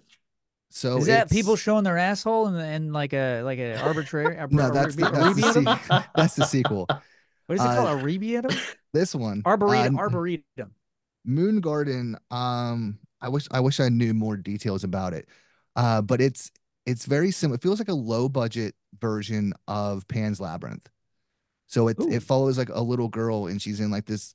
She's in a coma, which you find out right at the beginning. So it's not spoiling anything. But she's in a So it's a coma. So comedy. she's yeah. So she's going Jesus. through this kind of dream world as Wow. she's in a coma, and she comes across these like pretty gnarly characters. That's it just the whole thing. Like it's not overly sad unless you like think about it's a little girl in a coma. Yeah, But it's a it's little kid just in like peril. it's just like I don't know, it's like a more twisted kind of gothic version of like Alice in Wonderland or something like that. Yeah. So it's very similar to Pan's Labyrinth, but I don't know. I watched it once. It's stuck with me, and I've been a huge fan of it since. I've not seen that movie. That might just be you alone talking about it. Has anybody else seen Moon Garden? It sounds Mm-mm. like an Alice in Wonderland meets Pan's Labyrinth. It does really sound good. Yeah. Yeah. I'm looking at it now and I haven't seen it, haven't even heard of it. So that's probably my watch for tonight. Hell yeah, Yeah, it yeah. looks I'll be brilliant. stoked to hear what you think of it. I have a film that is going to make everybody really upset, but I don't know if anyone's ever heard of. It's called The Seasoning House. Oh fuck. Nope. I haven't watched it yet. Has Oh anybody my watched The God. Seasoning I House? did. I No. watched it because of This you, and one, I refused to this review it. this one is a nice one about. I think it's Germany. So you know where this is going. Some German soldiers, and listen, if I have the origin of where these soldiers come from wrong, and you're listening to the podcast and you like history, go fuck yourself. I don't know where I can't think of where they come from off the top of my head. I'm saying no, the Russian soldiers. I'm sorry. They're Russian soldiers, and they hire this guy to create a house called the Seasoning House, and they have all these women there, all these, like, I'm assuming they're underage. Some of them are like, they look old, but they're trying to play like underage ladies. I don't know. So these soldiers come and they bang these ladies, and then they leave and they go do their war stuff. You gotta, you know what I mean? You gotta get the stress out. But watching these ladies go through what they go through is insane. It is rough. The whole movie is rough. I have seldomly seen. Shout out to Bobby. I think Nick sat down with Bobby at Watch Real Flicks. Yeah. Bobby, Yeah. Yeah. Yeah. yeah, Yeah. he's Bobby's the awesome. reason I know this disgusting film. But that's my last pick, and I know. Have you seen it, Ian? You said it's been on your list, It's on my list. I haven't watched it yet. and Nick, you haven't seen it. I haven't seen it, so I'm pretty insecure right now. The amount of films I haven't watched. I thought I was coming in strong, and now I just feel like I'm here for the ride. Colby, before you close this out, can you give us your thoughts on this wonderful film, The Seasoning House, about kids that have sex with military men and then send them back to war? I don't know if they're kids. They looked like 19, 20, 22. I don't know. Yeah, at least they looked of age, but They're kids yeah, to me. I would never look at that. it's really weird to look at like sex work in movies, and that was just so hard to watch. Especially like sex work against your will type of thing. Wow. So It's the Yeah. movie, I forgot to tell you guys, the movie is about a woman named Angel. Angel walks around and shoots these girls up with heroin so that they're able to like zone out while the guys come in. And then she cleans them up because some of them like poop on themselves. And then like she comes in and cleans them up. It's insane, the film. So like the whole premise is crazy, but it's really about this girl that's like taking care of these other girls. And as eventually like there's like a plot to escape and stuff, and there's like a mild redemptive arc, and then it gets dark, and then it gets sad, and there's no happy ending again. But it does give you the illusion that something good might happen. And I will Mhm. defer to my best friend Colby to close us out on the tier list. So I'm not saying this to be biased, but this movie affected me more than any movie in the past close to decade, honestly. I watched it the first time, fucking cried. Watched it the second time, my wife fucking cried again. But obviously, this movie is done by our good friend, Nick, Godless. Oh, you kiss ass. You son of a bitch, kiss ass. I like it. I love it. I haven't seen it. I haven't watched It's a it. perfect segue. So I know you give me a lot of credit for like pushing this movie out, but I would have never seen this if it wasn't for Justin from Slasher Talk. Justin. Yeah. I owe him a lot. Like it's all of you who have like helped this film survive. Justin was the one that blew it up with his just like finally an exorcism film that isn't like the 69 others. And it was just like that was like a really cool entry into it. And yeah, I'm really thankful that you've all kind of like helped us kind of grow the film. Yeah, You know what I just it I just was you know what I just thought about? I am such a cunt because the way that I rate things, I'm in my head and I'm like, I gave Godless a 9, but I'm like, there's nothing I didn't like about it. Why did I give it a That's 9? all And right. that's why that is my toxic trait. That's why I'm a cunt because I don't know why I gave it a 9. I I don't know know why why I you did gave it a 9. I've got a cameo in the back, and it was a selfless, disgusting cameo in the background. it. And it's just like, get yourself out of there, and it would have been a believable film. Like, so that's why it gets a 9. So, No, because my girlfriend gave it a 10. And I remember we watched it together. It was on Tubi. And we were sitting there. It was like the first movie we watched on Tubi because I like just transitioned from watching films on my phone illegally to actually like, oh, I'm gonna get the app. I'm gonna pay for them. I'm gonna support the art. And that was one of the first ones. And we watched, and she's like, I give this a 10. It's great. It's not like a horror, but it's like a thriller, suspense, cerebral. She gave all these intelligent, like words that layman sheetrock metal workers like myself don't know what they mean. And I was just like, I was like a 9.5, 9.2. And then she's like, I give it a 10. I'm like, you know what? I give it a 9. So I think I just did that to spite my girlfriend. I yeah, think the that's one point fair. I took away was to spite her. Yeah. No, it's you know, like the love that I've gotten from that film just in general, let alone from all of you, has been kind of really heartwarming. And you know, it wasn't something that we expected. It was just a really haunting story that kind of stuck out to us, which is inspired by true events, and it's happening globally. And it was just so horrifying to hear it that it was just like I couldn't shake it. Like it was just something that we had to make.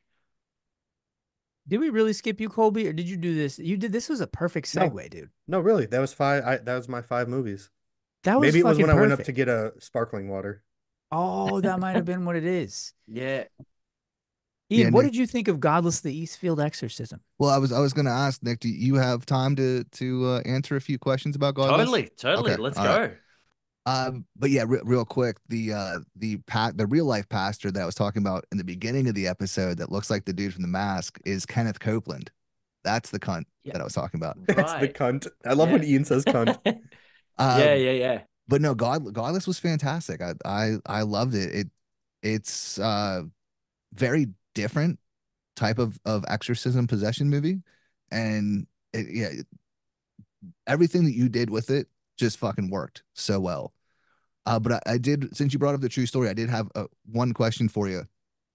Since it's based on a true story, and obviously some things were changed for the movie, which happens. But did the fact that it's based on a true story, did that put any restraint on you as a director, or make you feel obligated to kind of stay Huh. to the guidelines of that true story? Yeah, we like so, you know, for legal purposes, we you know, we say inspired by, and there were a lot of cases, you know, you look at Janet Moses and like it's always the same play by play kind of story, you know, and we opted not to go down too much of the supernatural path too many times. Like we kind of have it in there because that's unfortunately, you know, people will have, you know, visions and kind of horrific imagery that pops in their head, and that's what they describe when they're having these hallucinations. But it's something that we wanted to tread carefully on, and we wanted to, you know, we didn't want to go too far in certain directions. We didn't want to make it too torture porn. Like, and you know, there's films that are great for that, but that wasn't this.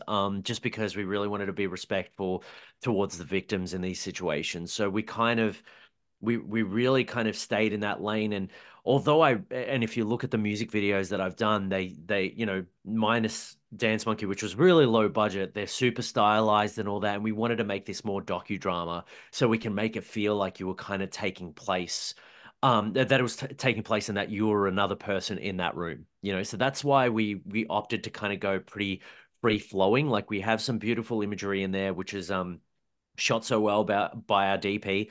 But like, you know, realistically, we wanted to go quite raw and gritty to keep it as authentic as possible. It was really effective, man. Mhm. Ah, It worked so thanks, well. thanks. One thing that really bothers me is that it's only sitting at a 5.4 on IMDb. Yeah. Some of the negative reviews is some of it like the religious nuts that don't want this to be like seen and shit. Have you ever gotten any of those reviews that you've Yeah. seen? Yeah, I've had so many DMs in on my Instagram, but like we've been review bombed quite a bit, which is, it's fine. Like, I mean, it's unfortunate because not for the film, but it's unfortunate that people are seeing it as an attack on religion, and it's not. I've seen the good of religion, and I've seen and we've witnessed the bad in this instance. Yeah. Everything in life has goods and bads, and it's like this isn't an attack on religion as much as it's an attack on people that use religion to kind of do horrific things. You Mm. take away religion and you can use it as patriotism. You can use it as like, anything really that anything can be used for the sake of doing really horrible stuff. So, it's unfortunate that some people see it that way, but you just can't help it. It is what it is for that kind of capacity. I know one person said that I was going to burn in hell and that I need to accept Jesus in my life. Ian needs And Jesus as well. it's yeah, every one of us does actually. So, but like it's that film it's not an anti-religion film. I've never seen it that Mm-mm. way. I've seen it And as it like didn't come off that way as well either. no. Yeah, and like it kind of sits sort of on the lower scale, which is still it's above average, so I'll take that. But we definitely have been review bombed quite a bit. And also, marketing wise, some people might see it as like this bombastic kind of, and I fucking love these kind of films, which is like your Pope's Exorcist and like, those kind of big spectacular films. And this is definitely not that. It's almost like an anti-exorcism film. So like when you go in Mm. thinking it's one thing and it's not, it kind of throws you a little bit. So it just depends on what lens you're seeing the film from. And I accept I accept most things. I remember I got a DM from someone because it played at the Russian box office, and I got a DM and she was just like, fuck you, your film is shit. And I wrote back, I'm just like, hey, look, I'm so sorry that the film upset you. Hope I get you on the next one. And it's just like, hey, look, I'm so sorry I spoke to you that way. It just really affected me because I've gone through that. And I'm like, so you didn't hate the film? And then she started following me on Instagram. So I don't know I don't know which way to take it. So she hated it, but I feel like she hated it for the right reasons, but Mm. it is what people are going to take it for what it is, and yeah, it can be a polarizing film, but we've been very fortunate to win best film at Citrus. Like we've been a part of some amazing festivals, and the community on Horror Talk have really kind of embraced it. So I've made the right people happy I've never Yeah, or seen absolutely. or anyone say depressed. anything bad about this film. Everybody that I've come into contact with has said like it's the best exorcism film since The Exorcist. And I would say it's better than The Exorcist because I have no reverence for older films because I was born in 1986.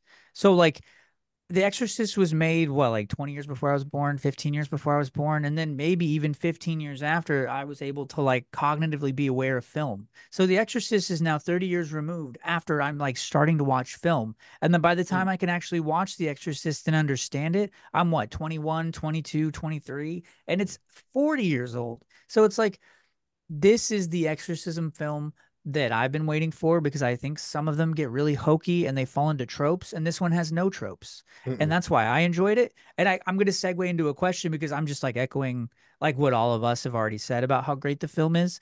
I know that the film was shot under time constraints. You can't tell because I can't tell like where resources were pulled or like where you can't tell that this film was shot under a time constraint because I can't Yeah. see anywhere that it would have suffered. It excels in tension building, character arcs, character building. Like we hate all the characters because the performances were done so well. So how was that, and how was it challenging for you to do in such a short span of time? Yeah, it was a risk because it was like, even our budget was so low, like so low. I can't say because it's still kind of getting sold at the moment, so they'll probably find out and be like, well, then we'll just offer you $12, kind of thing. So it's like, but it was really tight, but we had an awesome community of people, like people that believed in it, like the amount of visualization that I did with our cinematographer and our art director, like we all knew how the film was going to look and how it was going to feel, and we had the momentum. Once we started, it kind of just kept going, and I think that really helped us kind of living in each other's space, being able to kind of talk about it in the evenings, going and shooting in the morning, to the day, and then, you know, having the nights. It was, I don't know, like it's kind of daunting. The next film that I'm working on, which I can't really, but you'll be the first to know when you do. I've given like little hints to Colby. He's kind of wiggling around, so he When we knows a hit little not when bit. we hit pause on the Um, record button, you can tell us. Mm, yeah, we I'm can, just but kidding. make sure it's paused, and then it's just Yeah. like, you know. Is that the one that's But listed on IMDb? No, not oh, the body there's Okay. farm. that too, but Okay. this is a different one. The Body Farm's like an exciting one too. But like this is you know, it's kind of daunting moving into a different kind of field of a budget, but with this, it's the only way I knew how to do it. You know, it's like we come from music videos, and it's like we use the cheap tricks to get what we need to get done. You know, it's like so this was the only way we knew how to make a film. Now moving into another level, it's going to be a different story, but yeah, it was fun. It was fun. We got deep and dirty into it, and we got out and we all survived and had a great time. Brilliant, dude. That's absolutely brilliant. Let me see. Whose idea was it so the scene where they're in when George is in the field with the demon and there's a burning cross One in of the my background is my favorite favorite scenes. scenes in a film ever of all time. Whose idea? I mean, obviously you're the visionary behind the camera. It's probably your idea to some extent, but was that collaborative? Was that just all you? How did that come about?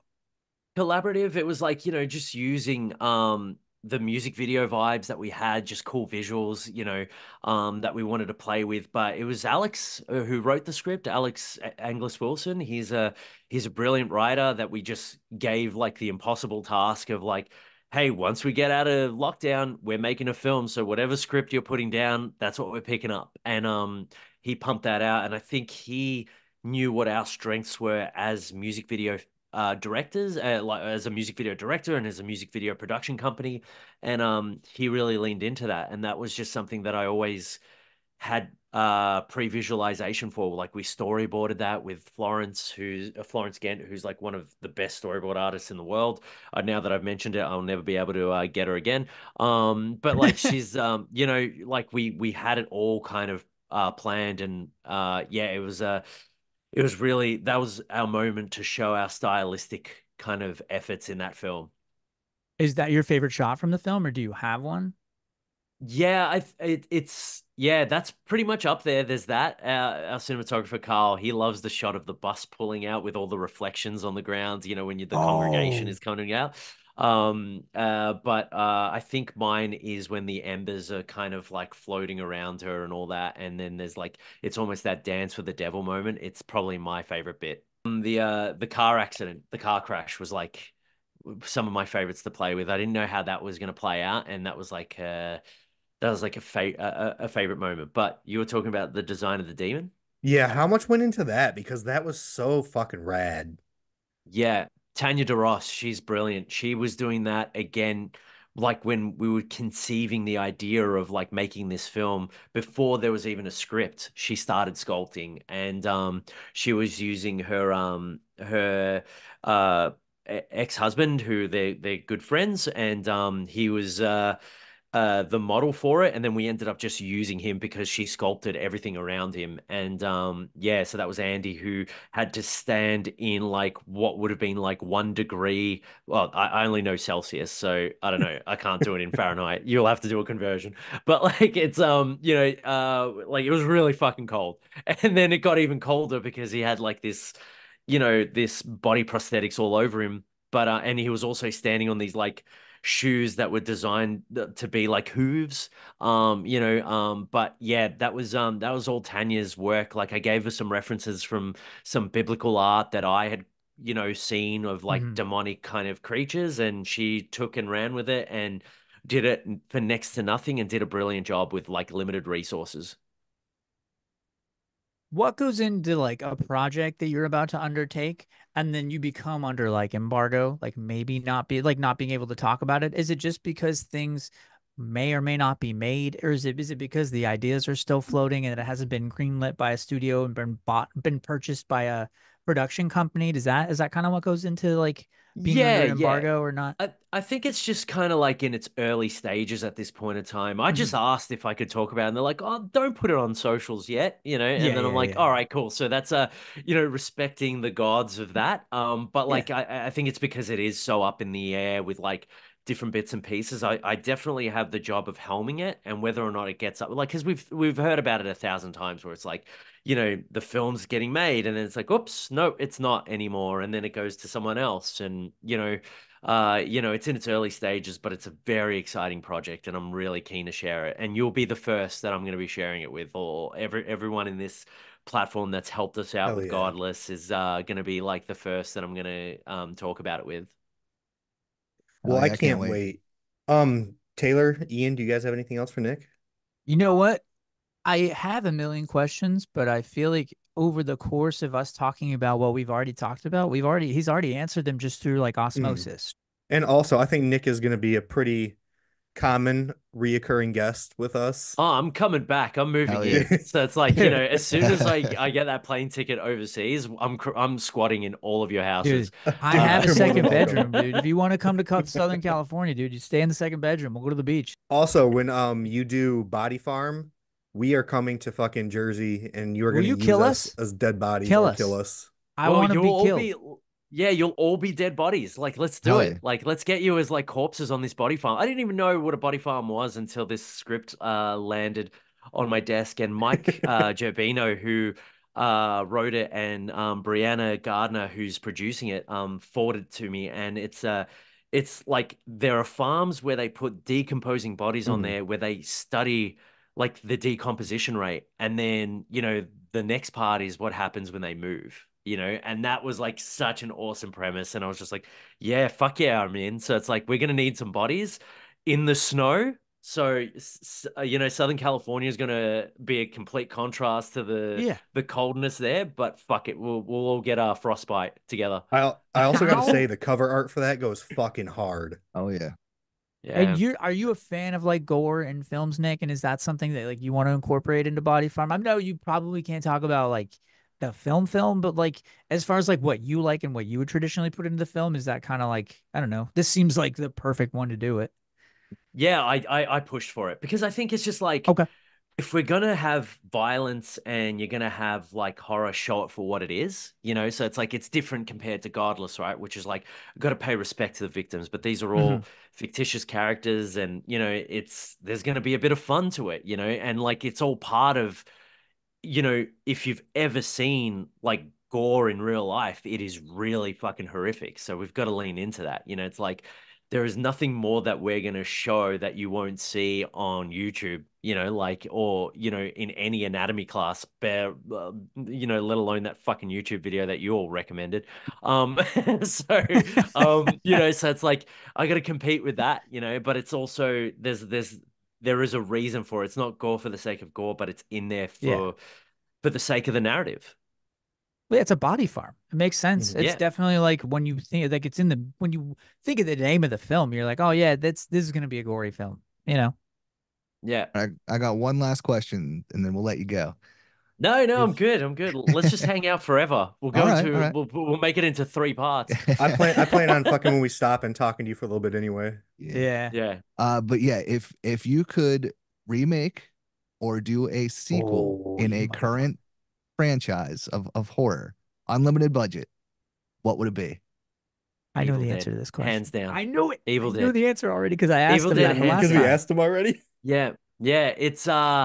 It was something that I put forward, and I had a concept, and I think I sent you guys the pitch deck, right? Yeah, I have it. Yeah, we should forward it over to Ian as well.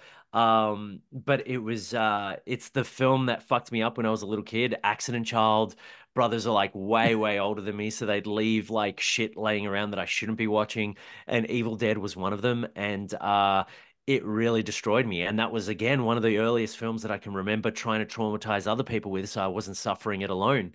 And I've loved every iteration of that film, like, one, two, three, the remake, Rise, they've all been awesome. And if I could play in that space, it would be Evil Dead, the Evil Dead Did you watch the franchise. television show? I loved, Ash versus the Evil Dead. It was so good. It was Do you so have like good. a favorite iteration of the Evil Dead, like the 1, 2, 3 remake, You Rise, know or the what? show? I know it's gonna hurt, because like Evil Dead 2 was like one of my favorites for a long time, but Evil Dead, Fede Alvarez is just Mia's such a badass. Jane Levy is Dude. one of the sickest, and she kills it in that. And like what they did with that character, and just like no one would believe her because they thought they were just it was just a heroin addict getting off her, and having hallucinations, and it was just fucking so well Mm. executed. I loved it, and that's not taking away anything from Lee Cronin's Rise, because that was just such a different film, and Lily absolutely slays in that, and that's probably, out of all of them, that has the best Deadite of all time. Evil Dead Agreed. Oh Rise. yeah. There is, Mm. Are you like the it's just Deadite, the mom? Or are you talking about the thing in the yeah, basement, or yeah, the yeah, thing yeah. in the parking garage? Both, all of it. She still counts because she evolves I into that, love that but film. Yeah, it's and that was unbelievable. And again, Lily is such a badass in that film. She's an awesome actor, let alone just like an awesome human. But like, it's if you're twisting my arm, 2013 blew me away. Blew me away. And 2013 is this my Evil favorite Dead, as yeah, well. yeah, 2013 is like my second favorite film of all time. It's like The Thing, yeah, 2013's Evil Dead, and Cabin in the Woods. Those are my top yeah. three.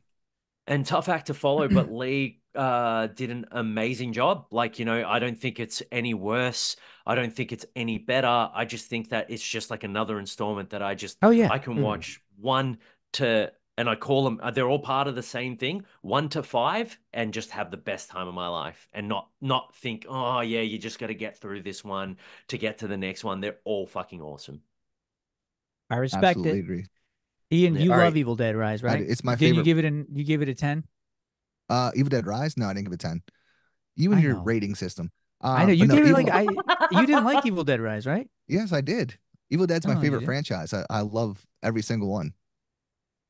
Who did it I give Rise a good rating? Was it Colby? probably. Yeah, it was me. I didn't love That Rise. was you, you son of a bitch. I knew. I'm sorry, Ian. I It didn't was mean to yell at nothing. Dad when my brother was being an asshole. All It right, that was was my nothing about fault. the film itself. The trailer ruined the movie for me. It was my experience with the movie. But I Oh, think I the never movie's saw a great. trailer. Yep. I See, never saw that the trailer to begin with. Yeah, I fucked just me went over. straight into it at South by.